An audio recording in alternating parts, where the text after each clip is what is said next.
Hi friends, అందరూ బాగున్నారా? నేను మీ శ్రావణిని.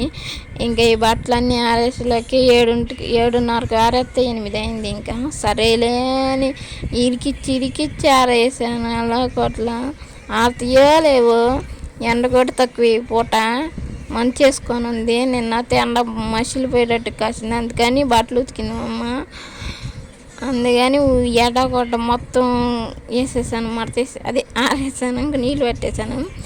ఇంకా వంటగదిలోకి వెళ్తున్నాను. వంటగదిలో అంతా శుభ్రం చేసుకోవాలి. ఇంకా పిల్లలు ఆడుకునే వస్తువులు అన్నీ పెడతారు. ఇంకా ఇవన్నీ శుభ్రం చేసేసుకుంటున్నాను. అరుగు గచ్చు అవన్నీ తుడుచుకుంటున్నాను.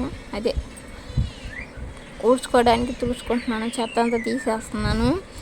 ఇంకా స్టాండ్ కూడా ఒక్కోసారి చేసి పెట్టాలి. మళ్ళీ దాంట్లో స్పూన్లు కోసం లాక్కొని వేసుకుంటారేమోనని స్టాండ్ కూడా సరి చేస్తున్నాను. ఇంకా కూడవడానికి సిద్ధం అవుతున్నాను. ఇంకా చీపిరి ఉంది ఎత్తుకుంటున్నాను, తీసుకున్నాను. ఇంకా ఊడుస్తున్నాను. లాస్ట్గా అదే శుభ్రంగా ఊడ్చుకుంటున్నాను. ఇల్లు అయితే మొహం కూడా కడుక్కోకుండా వడుతున్నాను. ఇంకేం చేద్దాం. ఇంకా మా అమ్మాయి టిఫిన్ కూడా ప్రిపేర్ చేస్తున్నాను. సద్దల సేమియా విషయాల మాటలో తీసుకున్నది. అది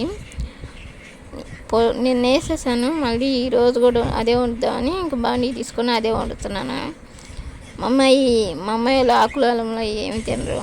అందుకే మామూలుగా తాలింపు వేసేస్తున్నాను, ఉడకబెట్టేస్తున్నాను. వాళ్ళు తినరు.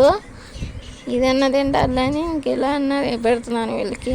ఇంకే పాల డబ్బాలు కూడా కడిగేసుకున్నాను. ఇంకా ఏదో వేసేసాయి, కొత్తలు ఆడుతున్నాయి. ఇంకా పాల డబ్బాలు కూడా తీసేసాను, ఉడకబెట్టేసుకున్నాను కడుక్కొని. ఇంకా ఇంకెవరో ఏడ్చినట్టు శబ్దం ఇచ్చింది.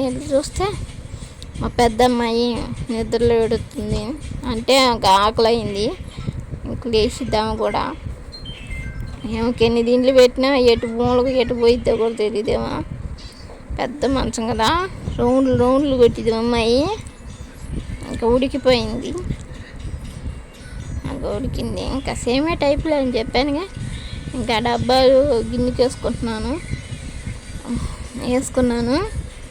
ఇంకా మూతలు వేసుకొని గిన్నెకి మూతలు వేసుకొని పెట్టుకోవాలి. డస్ట్ అలా పలకూడదు, లేకపోతే ఇన్ఫెక్షన్ అయ్యింది. అదే హెల్తీ ఇన్ఫెక్షన్ అవుతాయి. ఇంకా పట్కి బెల్లం కొట్టి పెట్టాలి. దాంట్లోకి పట్కి బెల్లం కావాలి, చక్కెర కావాలి కట్టి కొడుతున్నాను. Bye friends.